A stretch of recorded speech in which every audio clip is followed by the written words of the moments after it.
নমস্কার, আমার নাম বাপ্পা। আজ কথা বলবো মেষ রাশি 2026 কেমন যাবে। মেষ রাশির কথা বলতে গেলে কালপুরুষের 12টা রাশির মধ্যে মেষ রাশি হচ্ছে ফার্স্ট রাশি। মেষ রাশির অধিপতি আপনার মঙ্গল। আপনার 2026 রবির বছর। তো আপনার যারা মেষ রাশির জাতক বা জাতিকা গভর্নমেন্ট জব করছেন, তো তাদের 2026-এ প্রমোশন পাওয়ার সম্ভাবনা থাকবে। আর যারা প্রাইভেট জব করছেন তাদের company changes, better opportunity, promotion এগুলো থাকবে। যদি আপনি একই জায়গায় থাকেন তাহলে বিগত 6 বছর আপনি একই পজিশনে থাকার সম্ভাবনা আছে। কারণ মেষ রাশির শনির সাড়ে ফার্স্ট বছর। মেষ রাশির যারা জাতক জাতিকা রয়েছেন, যারা ভাবছেন যে বিজনেস করবেন, যারা এরকম চিন্তাধারার মধ্যে আছেন, তারা 2026-এ লেগে পড়ুন বিজনেসে। কারণ বিজনেস করার জন্য আপনাদের শুভ সময়। মেষ রাশির জাতক জাতিকা যারা সিঙ্গেল রয়েছেন এতদিন, বহুদিন ধরে আপনারা ভাবছেন যে বিয়ে করবেন, ভালো জীবনসঙ্গী পাচ্ছেন না, তাদের ক্ষেত্রে 2026 সিঙ্গেল থেকে মিঙ্গেল আপনারা হয়ে যাবেন। যারা মেষ রাশির জাতক জাতিকা যারা পড়াশোনার মধ্যে রয়েছেন, যারা স্টুডেন্ট রয়েছেন, ভাবছেন বা কোনো গভর্নমেন্ট এক্সাম দেবেন, তো তাদের ক্ষেত্রে এক্সাম আপনার রেজাল্ট ভালো করবেন।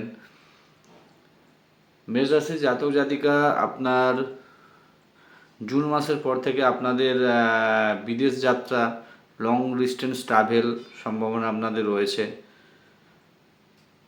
তাছাড়া মেষ রাশির জাতক জাতিকা আপনাদের মধ্যে ধরুন আপনার পুরনো কোনো পৈতৃক সম্পত্তি বা আপনার কোনো ঠাকুরদার সম্পত্তি যেটা আপনার বহুদিন ধরে আপনার পড়ে রয়েছে, সেখান থেকে আপনি আর্থিক বেনিফিট পাবেন।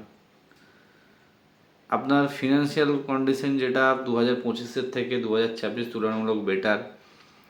কারণ আপনার 2 জুন থেকে আপনার বৃহস্পতির অবস্থান আপনার 10 হাউসে আপনার থাকবে। সেক্ষেত্রে আপনাদের ভালো রেজাল্ট হবে, ভালো আপনাদের মানে আর্থিক ব্যবস্থা যেটা সেটা আপনার 2025-এর তুলনায় ভালো আসবে। মেষ রাশির আপনার জাতক জাতিকা যারা রয়েছে, আপনাদের সমস্যা বলতে আপনাদের 2026-এ চোখের সমস্যা আসতে পারে, আপনার স্ক্রিনের সমস্যা আসতে পারে, স্ক্রিন রিলেটেড প্রবলেম, অ্যালার্জি, স্কিনের যাবতীয় সমস্যা থাকে, আপনার দাঁতের সমস্যা হতে পারে, যারা পায়ের সমস্যা হতে পারে, এগুলো আপনার সমস্যার মধ্যে থাকবে মেষ রাশির।